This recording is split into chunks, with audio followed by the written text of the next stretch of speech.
Welcome to Municipal Focus.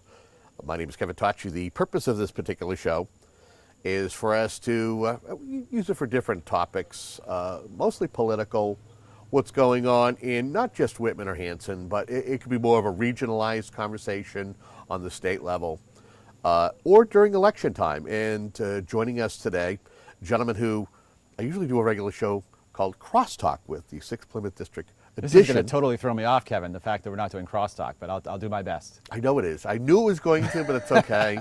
Fear not. You'll feel warm and cozy afterwards. Okay. Representative Cutler is seeking another term in office as he represents the folks in Duxbury, Hanson, and Pembroke. Yes, sir. So you're back on the campaign trail, but it's a little different this time, huh? We're back on the campaign trail. We're here at Camp Kewanee in Hanson. But certainly the campaign this year is a little bit different, more Zooms and virtual types of events. I definitely do miss some of that personal connection, but we're getting out and doing our standouts and lit dropping and other campaign options, but it's not quite the same, I'll admit, Kevin. What has this past legislative session been like for you? Seeing that it was probably a bit of the norm in the first half, right. Second half, COVID-19 hits us. Yeah, it really was sort of a tale of two cities. I mean, we had a pretty productive session throughout the first year, and then, come earlier this spring when COVID hit, and that, sort of dominated and still dominates our focus. We've had to sort of switch gears. But I think, we still, again, working in a bipartisan way, working with Governor Baker and the Democratic legislature, we've been able to pass a number of bills and laws and to help people. And, that's one of the things I say during the campaign is this is my 4th term. It's been the most challenging term of my career, but it's also been the most rewarding. And that's because, fundamentally this job is about helping people, Kevin. And I'm fortunate to be in a position where I can help people. And, there's sadly a lot of people that do need help, whether it's navigating unemployment insurance, small businesses that need to, tap into resources, loan resources, other types of resources, families that need help with health insurance coverage.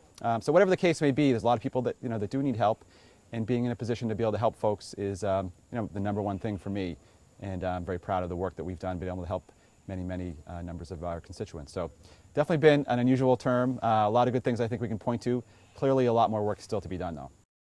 I know that during normal times we had a chance to visit the State House with our cameras, and during that conversation, one of the folks who was visiting you was Megan Driscoll, and there's a piece of legislation that you were working on with her. Could you talk a little bit about that? Yeah, so we've been working on a wage transparency legislation, trying to address the persistent wage gaps that we see between women and men, between people of color, and trying to bring more transparency to that process. And so we have a bill that she first brought to me, the idea, and we've embraced it and built up a good coalition of individuals and chambers of commerce that are supporting this. Glad to have, again, a bipartisan support. I filed the bill along with Senator O'Connor from Weymouth. And so we're pushing that bill, and it did get a favorable report from the Labor and Workforce Development Committee, which is a big, important first hurdle. And we're still pushing that. We're hopeful. The term isn't up yet, and so obviously the focus is on campaigning now. But we will have an opportunity after the election to continue to push for those kinds of important issues.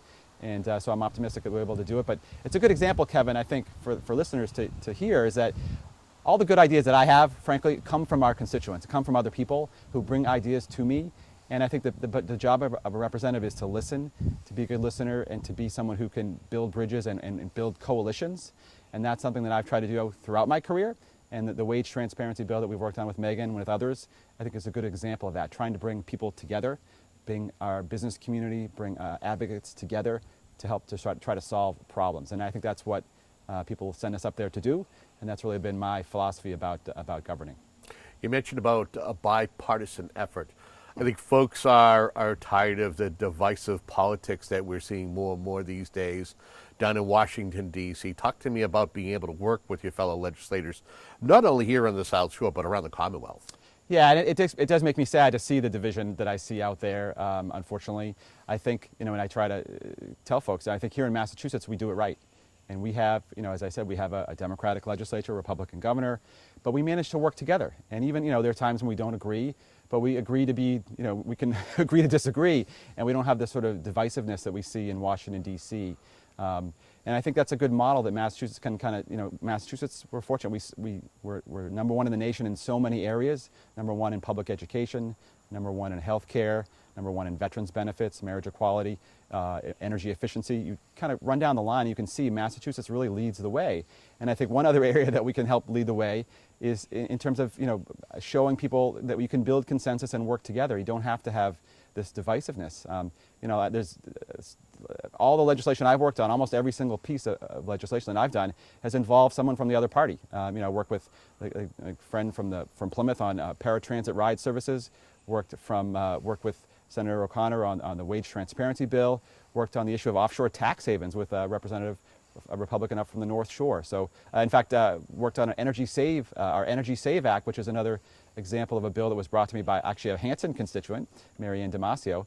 But we filed that bill and we built a very broad coalition that included the head of the Republican Party in the Mass House. And so we've been working together on those kinds of issues. And I think that's exactly what politics should be all about, bringing people together, building coalitions. We talked about the wage equality bill. What other pieces of legislation are you proud of that you were able to file this past session? Yeah, so a couple of things we've worked on. One is this term I was appointed Vice Chair of the Joint Committee on Children, Families, and Persons with Disabilities. And so we've really taken a focus this term on the issue of workforce development for persons with disabilities, trying to break down barriers and hurdles so that people of all abilities can succeed and flourish in the workplace. And so that's been the focus of a lot of our work. I'm very proud of that. As a result of that work, we had filed legislation to create a permanent commission to advance the issues of importance to people with disabilities. That bill was recently approved by the House, still pending, and we're hopeful to see that passed in the Senate and get that done. So that's been a big focus, is trying to look at workforce development issues. Obviously, in this economy, we can't leave anyone on the sidelines. We need to make sure everyone's engaged and contributing. And there are a lot of people out there with a lot of talents that we're not fully taking advantage of. So that's been one thing.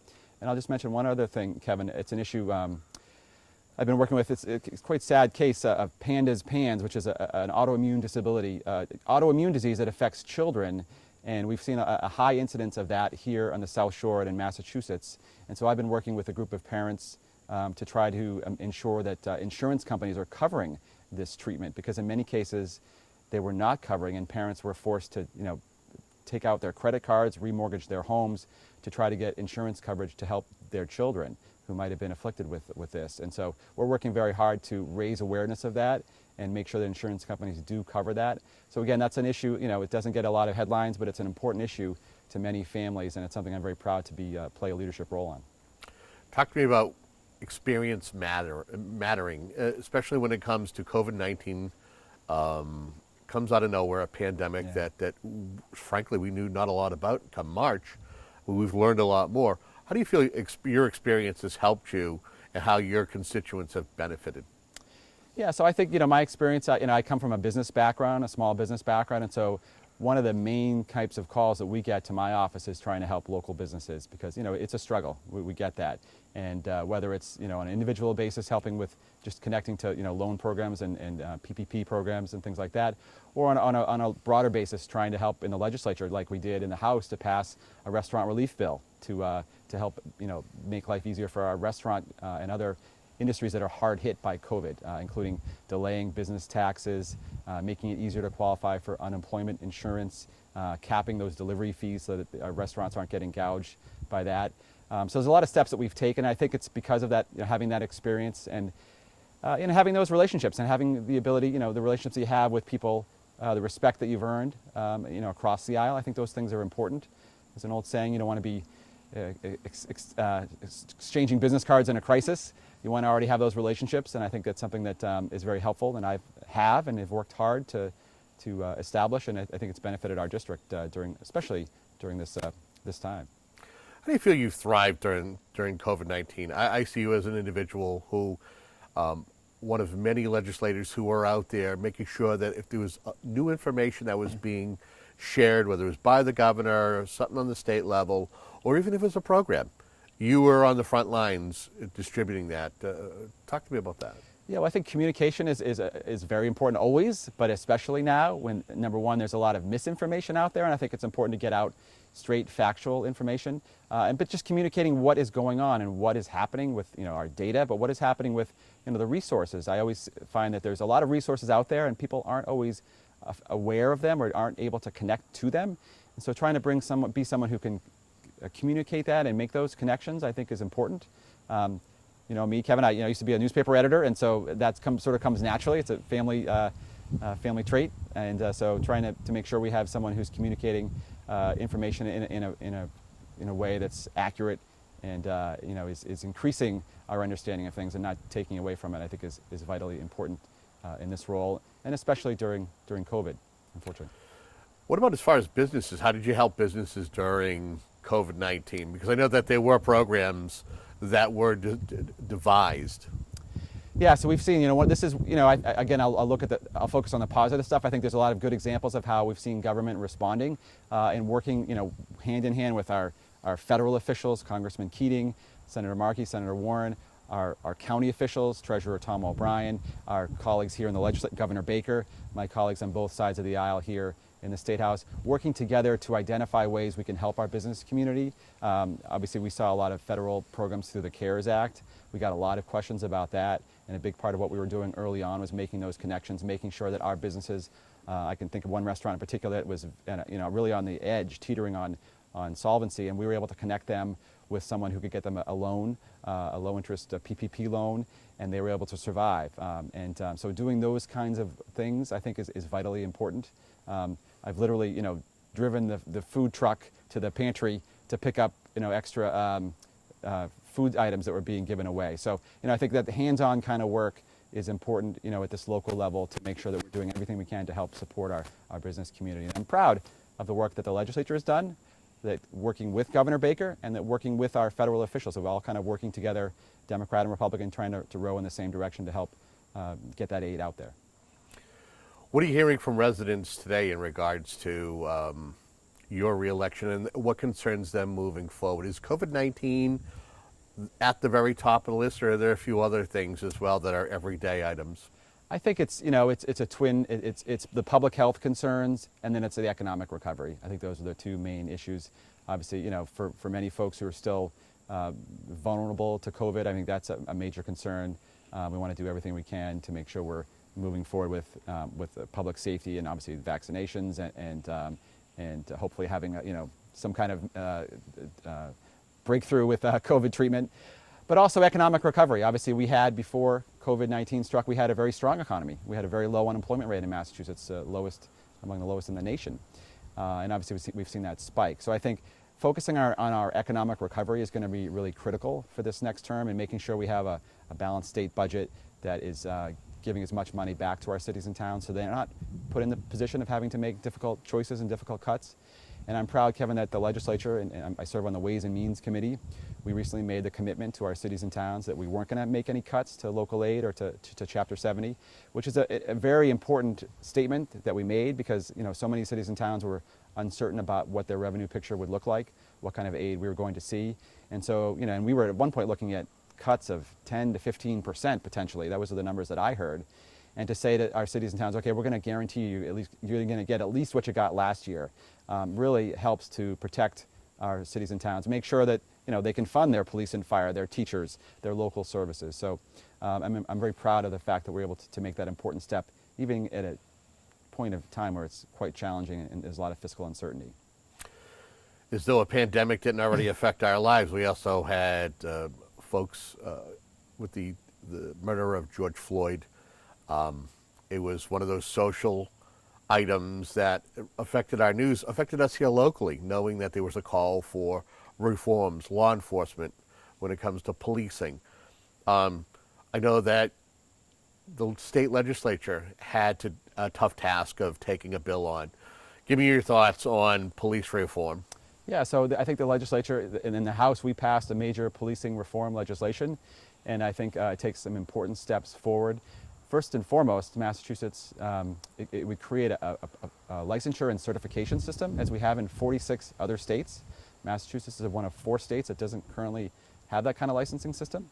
And I think that's really what the biggest part of what is needed. I'm an attorney. Have to go before the Board of Bar Overseers, and there's an annual licensing process. Most professions have such a licensure and certification process. And so having an independent commission to oversee that, I think, is really at the heart of what we were trying to do in the legislature. A lot of debate, and I think good people can disagree about certain aspects of the bill. A lot of debate about the issue of qualified immunity.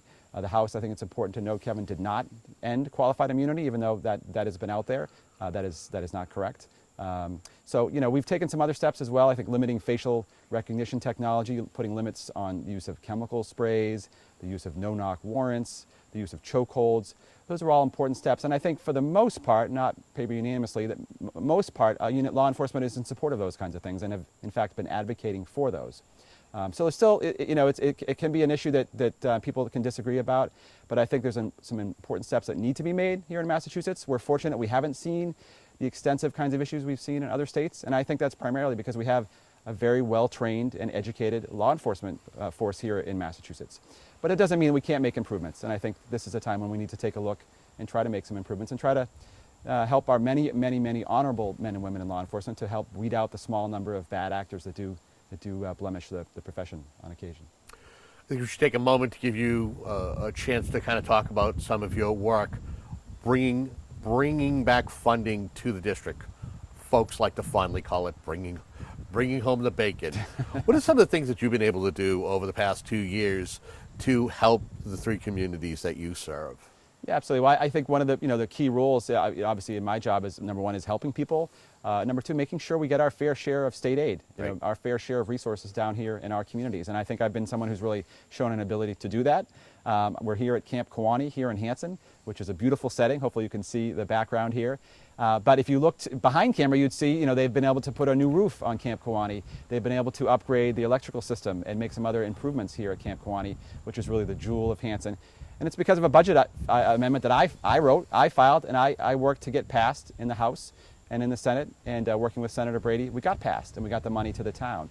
And so that's an example of, tangible example of working together, working to get things done, working with Governor Baker, to get those funds to the town of Hanson so they could make these improvements. And it's having a tangible impact right here at this beautiful spot.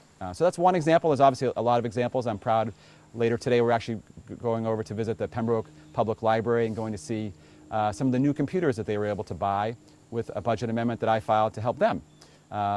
We just got some good info. The Hanson Police and Fire Departments were able to buy new portable radios with an amendment that I was able to get for them so they can have better communication between the departments and with the local highway department because of that amendment. So a lot of good examples we can point to in all the communities working together to try to find ways we can get more resources back to our cities and towns and frankly take some of the burden off of local property taxpayers because they shouldn't be having to pay for everything. And obviously these dollars would go to other parts of the state if they didn't come here. And so I've been someone who's working hard to bring those dollars, as many as we can, back to Hanson, Pembroke, and Duxbury. Probably to wrap things up, should give you an opportunity to talk about why folks should know that you're on the ballot. I think wasn't there a misnomer out there you weren't running for re-election? Yes. There was a misnomer that you weren't seeking re-election. Why they should vote for you and give you another term in office? There's some things you'd like to do with a new term. Yeah, absolutely, Kevin. Well, first of all, I want to thank the voters for giving me this opportunity. I love my job.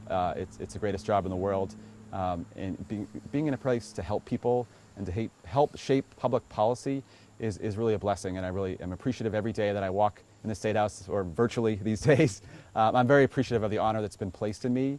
I feel like we've done a lot of good work together, but I do also feel like there's a lot of work still to be done and that we need an experienced hand in there, someone who's going to build bridges and get the job done for our district. This is my home. I was born in this district, grew up here, lived here for over 30 years of my life. This is a great place to live, to work, and raise a family, and I want to make sure it continues to be, and that's why I'm running for re-election. Folks want to find out more about your campaign, how can they do that? Probably the easiest way is just to hop on my website, which is www.joshcutler.com, and all my information, contact info is there, and welcome suggestions, feedback, ideas, criticism, whatever the case may be. Love to hear from folks. Well, thank you again for joining us. Thank you. We want to thank you for joining us here for another Municipal Focus. as we try to bring you up to speed with the folks who are running for office on the November 3rd ballot. Until next time, have a good day.